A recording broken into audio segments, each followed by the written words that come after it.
Hello, everybody. I'm talking to you from Belgrade in Serbia, from a hotel room where I've been this past week, preparing to talk here all day, as I've done in country after country after country since June last year. In this particular trip, and well, in country after country, pretty much for the last 27 years.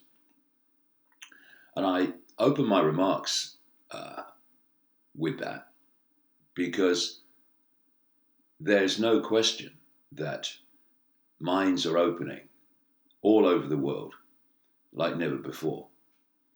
I've never seen anything like it that I've witnessed in the past year.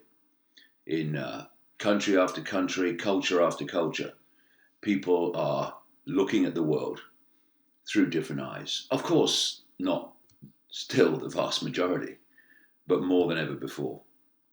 And this is the result of a simple necessity when anyone changes anything, and that's persistence. Continuing day after day, year after year, decade after decade, to keep pressing the same case, keep circulating the same information. And unfortunately, as I've seen over the years, persistence is not always to be seen, even in the alternative media. People come, people go. I don't see how they can go once they realize what's going on. That's beyond my comprehension, but they do. But the very fact that this event is happening is testament to the persistence of people who have kept going, who have put what's right ahead of what necessarily is good for them in the short term anyway. And of course, I'm talking about people like Robert Greene. Robert Greene is an extraordinary human being in the sense that he had absolutely nothing whatsoever to gain by what he's done. Indeed, as we've seen, he had everything to lose. But things don't change by standing on the sidelines, complaining, pointing out what's happening, but doing nothing about it. Things change because of people who are persistent, who say, this is not right, and I'm not resting until I've done everything possible to change what I see. And so for someone like Robert Greene to do what he's done, to go to prison for what he believed, for coming back again and again, despite blocks, despite setbacks, is a fantastic example of what I mean by persistence. And of course, for those who have horrifically suffered in terms of abuse, sexual abuse, satanic abuse. I mean, you can't comprehend what that experience must be like. I've talked to so many people around the world who've experienced this and experienced the most unspeakable satanic sacrifice rituals. And for them, current events must be encouraging, at least after all this time, that people are, in greater numbers, opening their mind to the fact that this, on the face of it, fantastic story and these fantastic revelations are not the figment of someone's imagination. They're actually real. And the fact now that more and more people are willing to look at it in a new light, this is my experience anyway, and not to dismiss it with a wave of the hand, which is what, of course, has happened before. Well, you're mad, that will never happen, is due to the, again, persistence of so many dedicated people who, despite all the setbacks, despite all the dismissals, have just kept going and going and going incessantly. So I'm absolutely delighted that this event is happening and this new organization is being created to continue this persistence that we will not stop, we will not shut up, we will not walk away, no matter what. And the difficulty, of course, that people have when they are dealing with this kind of information is incredulity. And that incredulity comes from what I call the program. When I look at a human life all over the world, as you travel the world, as often as I do, you do see that. What's this phrase? Pseudo-randomness. Things appear to be different. They appear to have different names. They appear to have different cultures. But it's extraordinary. Wherever you go, you see the same things and you see the same reactions. The more you look at the world, the more so much is the same wherever you go. Indeed, child sexual abuse and satanic ritual abuse are happening everywhere, all over the world, which is why the same stories keep coming out from Australia, from Britain, from America, from Europe, and so on. But we are entering a time now when incredulity is being diluted by the body of information that's come out. And we're breaking through, slowly but surely, this program, as I call it. And like I was saying, when you look at a human life, it's a program download, it's a perception download. You come out of the womb and your parents are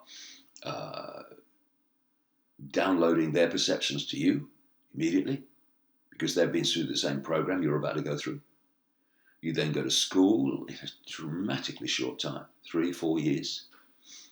And now an authority figure from the state is telling you when you can be there, when you can leave, when you can talk, when you can go to the toilet, when you can eat. And crucially, through those formative years, telling you basically the official version of everything. And this is the download. And this goes on through higher education and then, of course, concurrently with the media, the mainstream media, and peer pressure and politicians, scientists, doctors. They've all been through this perceptual download to get their collective version of normal, their collective version of how the world is. And then they go out into the institutions of medicine and science, psychiatry, and politics and all the rest of them, media. And they all take with them this perceptual download that I call the postage stamp consensus. And the point about that is and in relation to the subjects of this event, is that the postage stamp consensus, this download of the perception of normal, is so narrow in its view of the world, so narrow in its perception of possibility, that basically it puts blinkers on people for a lifetime. Because the education system operates within the blinkers in terms of the range of information and possibility we'll talk about. The mainstream media only basically communicates information within the blinkers. Science, doctors, all with one or two honourable exceptions within the blinkers. And so people go through their life like that. And what's really happening in the world, the stuff that we really need to know, it's not happening there where most people are. It's happening over here. And symbolically, it's happening off the postage stamp. And of course, what we're talking about in terms of the scale of child sexual abuse and the scale of satanic ritual abuse is all happening out there. And so, of course, and my goodness me, I know this one. When you start to communicate this information, so many people watching this will know, it's incredulity that is the biggest block on people grasping the scale, nature, and horror of what's actually going on. Because from this perspective, it can't be happening. They'd never do that. No one would do that. But they do. And they do on a scale that beggars belief. And so this persistence now, particularly in the last 20 years, particularly in the last 10, and particularly in the last 5 or so, as revelations have come out, particularly in Britain, with regard to the rich and famous after the Savile exposure, that persistence is breaking down the incredulity. Because people are just so, well, actually, maybe there is something in this. There is a lot of evidence coming out, isn't there? And so I congratulate everyone who has, through these dark years of collective dismissal, continued to press the case, even when no one wanted to hear. Because we are in a new era now, where more and more people, I know this from traveling around the world, talking to people, they are encompassing possibilities that they have never done before. And we need to continue to press on and press on. There'll be setbacks, there'll be disappointments, but continue to press on. Just continuing to circulate information, speak our truth. Because it does. It's like a hammer and chisel at the wall. Every bit is weakening the wall. And, I've been obviously writing and talking about these subjects for a long time. And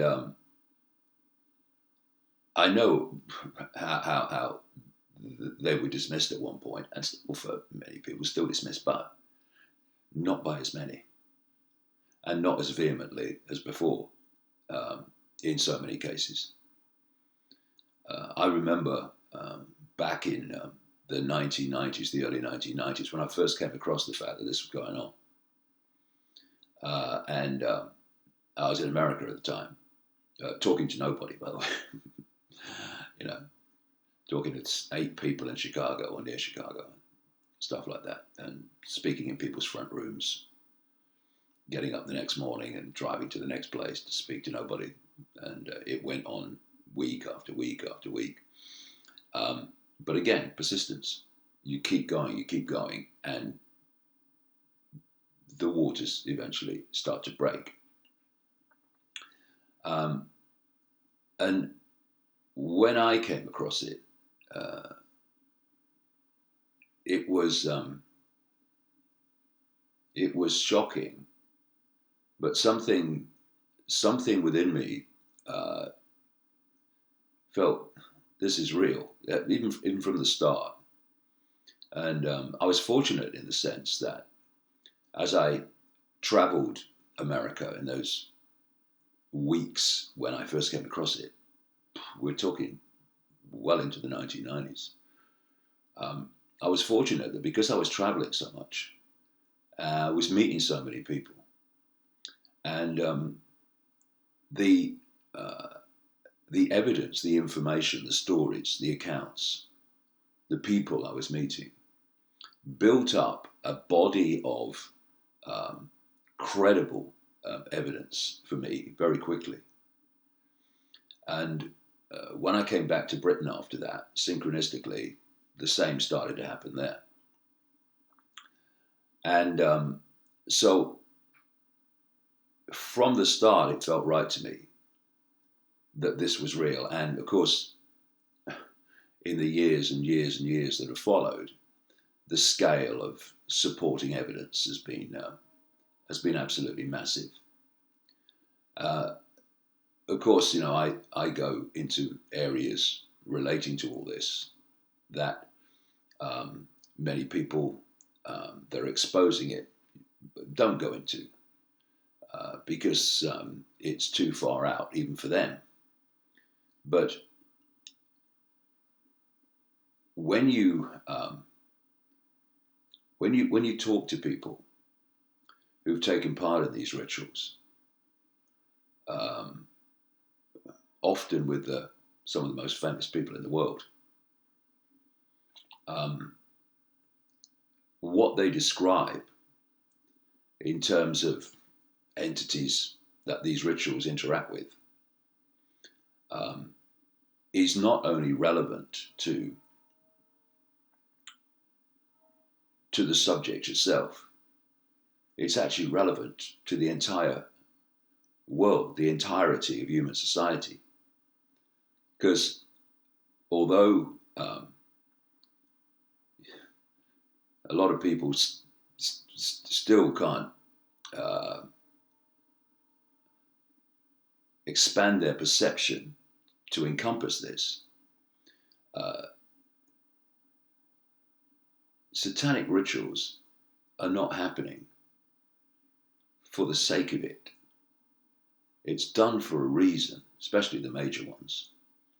And it's done to interact with entities outside of this reality. And the brave, extraordinarily brave people who have experienced these rituals and have talked to me about them all over the world, they have provided a very large body of supporting evidence that not only is satanic ritual abuse and satanic ritual going on all over the world on a staggering scale, but that the force, shall we say, that these rituals are interacting with, particularly, like I say, the major ones, is actually the force that's manipulating human society. So one thing I've seen clearly over these nearly 30 years is absolutely nothing is happening in isolation. Everything is a dot within a picture. Everything is a pixel within a picture, a strand within a web. And satanic ritual and satanic ritual abuse is a major, major dot, major strand in this web. In fact, more than a strand, it infests basically the entire web of deceit within human society. Because ultimately, these major, major Satanists, and of course, Satanism and pedophilia, they're basically masks on the same face. That's why I find so many politicians and rich and famous are both Satanists and pedophiles. The two go together. It's a major strand in the web, and infests the entire web, because the entities that are being interacted with in these rituals are the entities that control the web, that ultimately control the banking system, that ultimately control the creation of wars, the creation of economic crashes that devastate the human population, and all these horrors that happen in the world. This is the origin of it. I know people, even in this arena, don't really want to go there, and it's too much for some of them to even grasp that this is what connects out of these subject areas. But it's happening, and we can go on ignoring it and thinking it might go away because it can't be true, but it is true. It ain't going to go away. And so, as well as persistence, on and on and on, I think it's important that we also see the context in which this is happening. Because in the end, through this web, this global web, you cannot divorce satanic ritual abuse and the scale of sexual and violent abuse by the rich and famous. You cannot divorce that from the totality of world affairs, because it's all connected. And it's no coincidence, for instance, that Jimmy Savile was a close bosom buddy of the inner circle of the British royal family. The British royal family are one of these bloodline families that are connected to satanic ritual abuse and paedophilia as expressions of this infestation of these bloodlines, these ruling bloodlines, that drive the direction of the web, and therefore the direction of human society. So it's not a shock. It's what you would expect, that elite, as they perceive themselves, bloodlines like the British royal family and people like the Bush family in America, Father George Bush, so on, and so many others I name in the books, Ted Heath, should be involved in both satanic activities and satanic ritual and paedophilia. And if anyone wants confirmation of how the mainstream media cover this up, they only have to look at the background to Jimmy Savile. If you look at the Savile story, the media are quite okay with a man who's no longer with us to reveal how he sexually abused what seems to be record-breaking numbers of people, and other horrors that he was involved in. Because that's not really a threat to the system. It's not a threat to the web. Because here's a disc jockey, here's a BBC entertainer who was just a very nasty, terribly, deeply unpleasant man. And he hid it from us and all this stuff. But you don't have to go far into the Savile story to see the big connections. And the big connections are the ones the media won't touch. So we have to do it. We have to keep pressing and asking the questions about these connections. And I'll go on doing it and doing it and doing it. And I'm sure many, many others will too.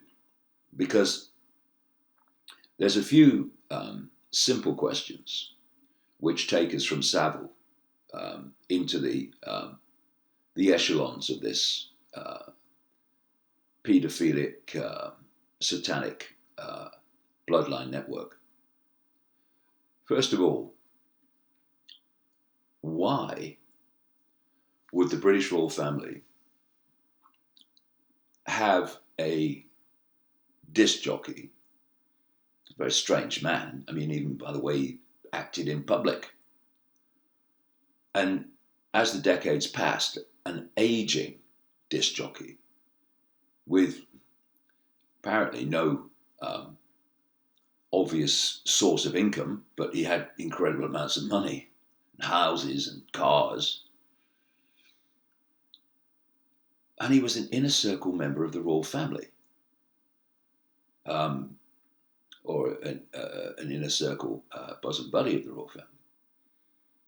And I met a lady many, many years ago who was a longtime friend of Princess Diana, who was talking about Savile and how Savile was brought in to be a go-between, almost like a mediator, between Princess Diana and Prince Charles.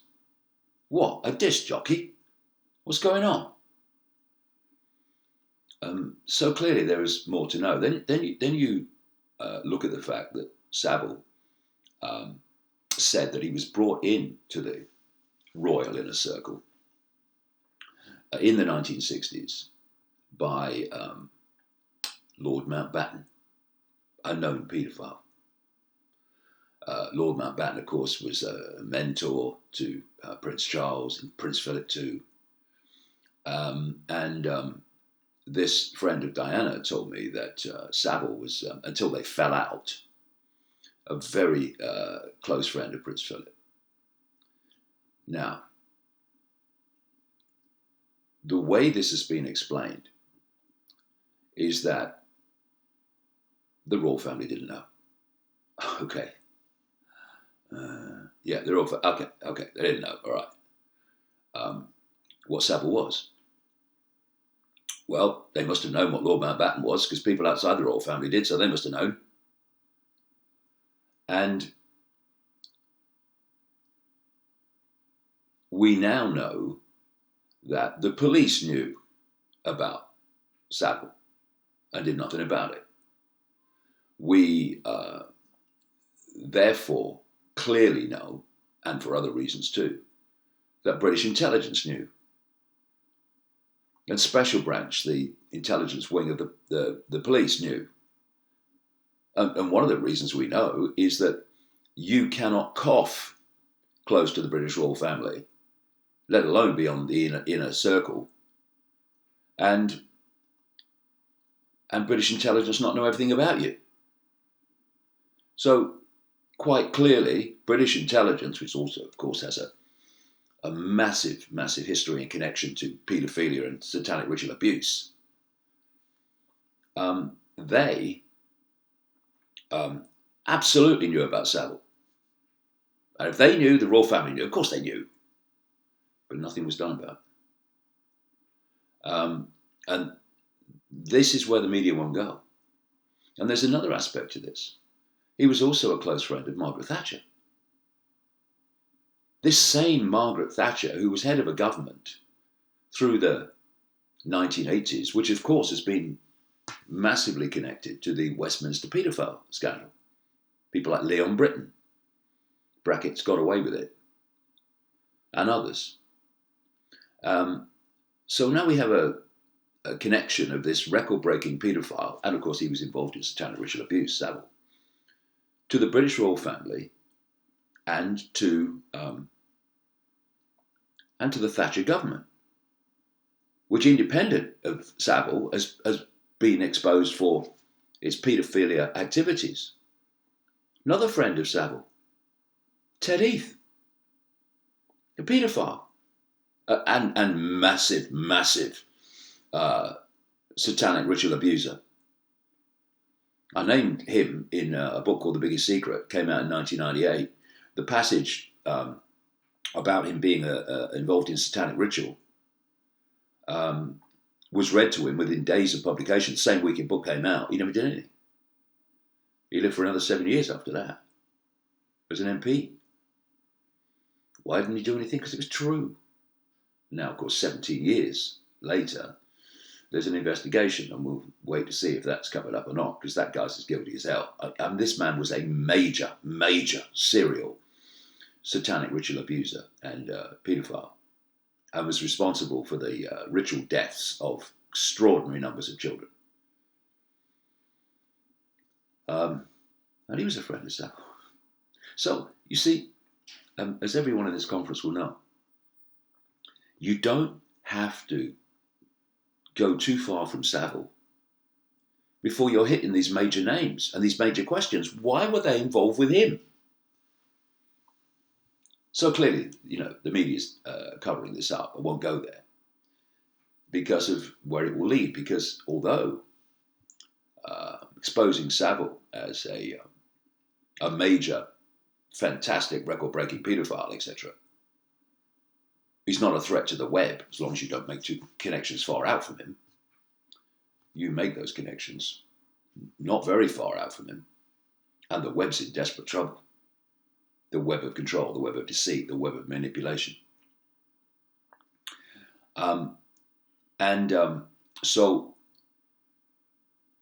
when I have met people over the years who've told me about how they took part in satanic ritual sacrifice rituals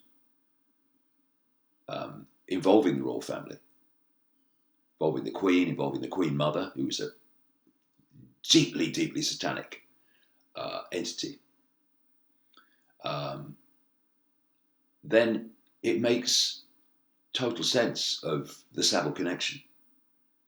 Because the other question that I've not seen asked by the mainstream media is, how did Savile continue to quite clearly earn fantastic amounts of money after his media career was long gone?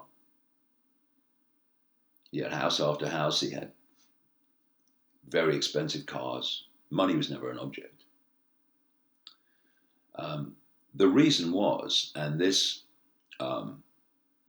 is where again the media won't go because now the web's in trouble again, if they do, is that he wasn't just a record-breaking paedophile, he was a procurer of children for the rich and famous. He was a procurer of children for some of the most famous people in the world, including Ted Heath. And because he was a procurer of children for their sexual abuse and satanic ritual abuse, they watched his back. The police were never going to stop him because he's had his back watched. And then you've got British intelligence saying they're not going to expose him. Because if you go deep enough in British intelligence, and probably not too deep, you're meeting people that are also into this horrific child abuse and satanic ritual abuse. So you don't have to pursue these connections for long before it's an open frickin' book. You know, one of the people I exposed back in the 90s was Father George Bush in America. Another extraordinary scale of serial child abuse and child torture. And once again, when he was President of the United States, Vice President of the United States as well, the intelligence community, like the CIA, would have known all about his paedophile activities and his torture. Of course they did. They were part of it. And so, again, you've got the authorities well aware that they have a paedophile president, a paedophile vice president, and of course, he was at one point head of the CIA, a paedophile head of the CIA. And nothing was done. And what did the CIA do? They named their headquarters in Langley, Virginia after him. So, in terms of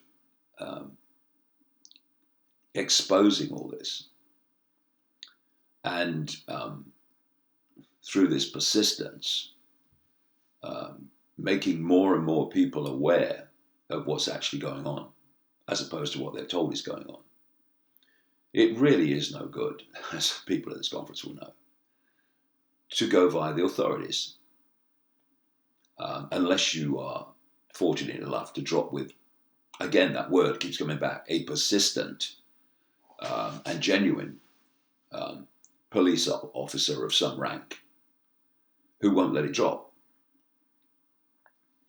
Because that which investigates paedophilia in general is either of that which is involved in paedophilia and ritual abuse, or is controlled in what it can do, investigate, by those that are involved. This is the intelligence, this is the upper echelons of the police, and often it's also journalists. There are certain journalists in Britain, usual suspects, who can't wait to trash any idea that all this is going on. Their own persistence in trashing story after story as it comes out is testament to the fact that they're not doing that by accident either. And we shouldn't even begin to be naive enough to think that some major journalists in the media, mainstream media, are absolute assets of the intelligence community. This is how it works. So the direction that I think we need to go and continue to go is, if you like, cutting out the middleman. Yes, we make reports to the police, people who have been abused, they make reports to the police just to have it on the record that it's been done. Yeah. But the real change takes place when we communicate directly, with no middle people involved, to the public. And that's why it's so great that this new organization is being created. And may there be many, many more around the world, because this is where we need This is where we bring it down. This is where we unravel this extraordinary level of evil.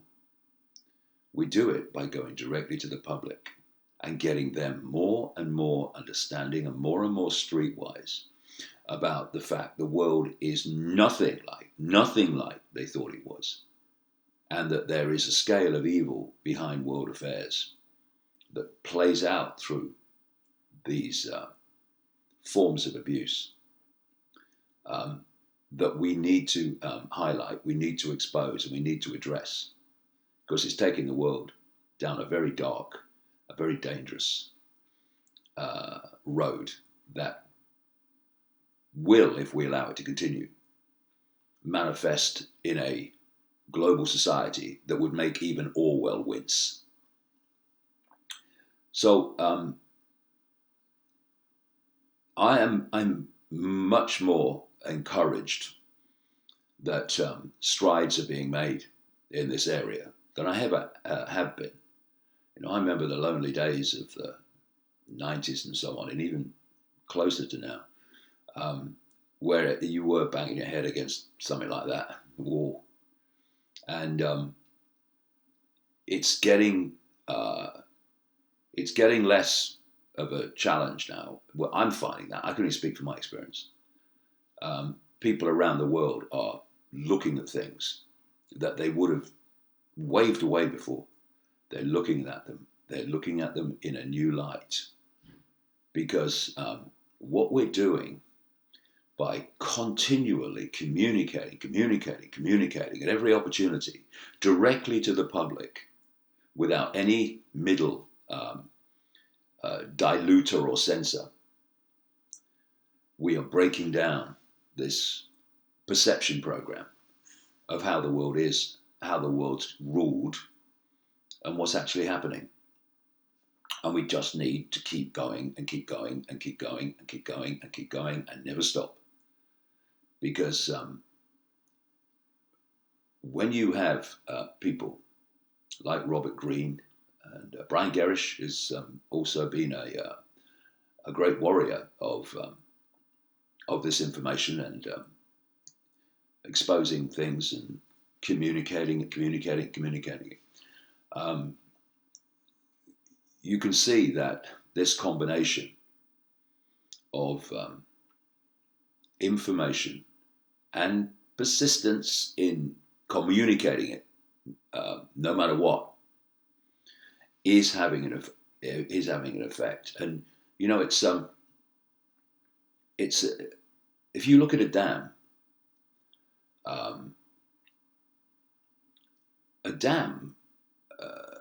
can take a very, very long time for cracks to appear.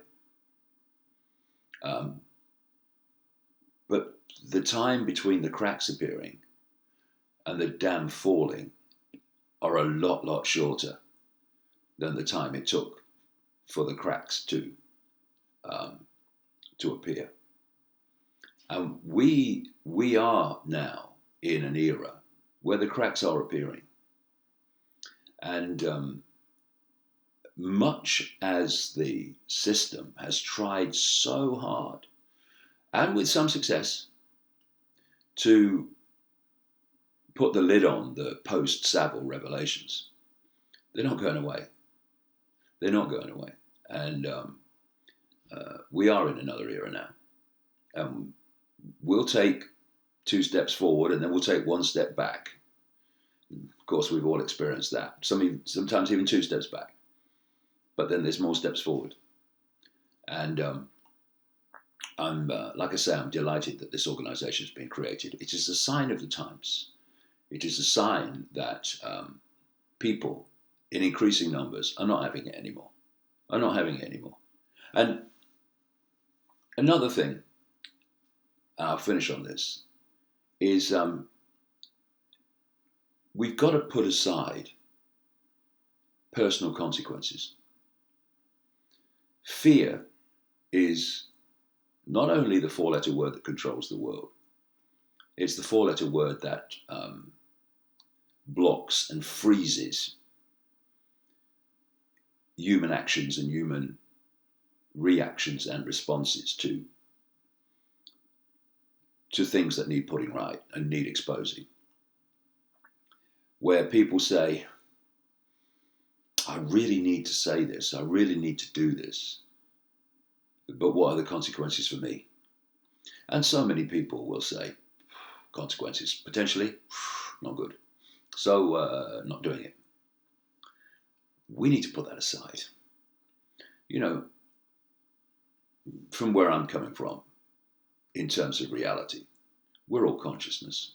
The body's just a vehicle for consciousness to experience itself within this reality.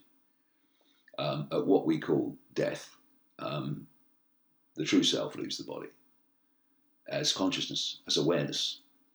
The body's just a vehicle, like a biological computer. And therefore, what are consequences in the end? They're just another experience. And I would rather take the consequences of doing what I know to be right than to have to look in the mirror and realize I'm not doing what I know to be right because of fear of consequences. Because I would find that far harder to live with than consequences. And the other thing is that the more we speak out, the more we back what we say up with evidence, and the more people do it, so more and more people are doing the same, then the consequences become more and more diluted. You know, they can pick one person off, they can pick two people off for speaking out. They can pick people off in isolation, but they can't pick people off in ever-increasing numbers who are saying the same and doing the same. And most importantly, when you go public with this and you become known for it, it's not in their interest anyway to openly try to stop you. So they do it through suppression of the information on the internet using Google algorithms, Facebook algorithms, and all this stuff. Or they use ridicule to try to discredit what you're saying. But there is an enormous power in standing up and saying what you know, irrespective of potential consequences, whether it be ridicule or whether it be more than that. Because I know from my own experience, whenever you say anything, whether it's in a radio interview or on the internet or whatever, people may dismiss, people may hurl abuse, people may ridicule, but every single time, people with a mind of their own, new people, are hearing. And it's making sense to them. And it's making them curious. And it's making them look deeper into it. And I have this phrase I've been using for all these years. You can't unhear something. And we need to keep, as publicly as we can, speaking out and communicating what's happening, even to the public mind, far out things, at every single opportunity, because you can't unhear something. And as more evidence and more information comes out, then people remember that this is actually what that person said, that this person said a year ago, 6 months ago. And the credulity starts to, the incredulity starts to be diluted. So I wish the new organization well. I wish everyone at the conference well. And the very best of luck with everything you do, because this is a job, this is a role, this is a mission that is so, so important. Because to unravel and to uncover and to enlighten the population with what is happening in relation to child abuse and ritual abuse is to start a process of um, opening up the entire web of deceit of which this abuse is a fundamental part, and connects into almost everything happening at the so-called upper levels of human society globally. People are ready more than ever to hear this. So let's frickin' tell them at every opportunity we can. The very best of luck. Sorry if I've sounded a bit tired. I spoke for 10 hours yesterday in Belgrade, and I've just got up. And again, Serbia, Belgrade, the openness, the numbers of people that come just to listen to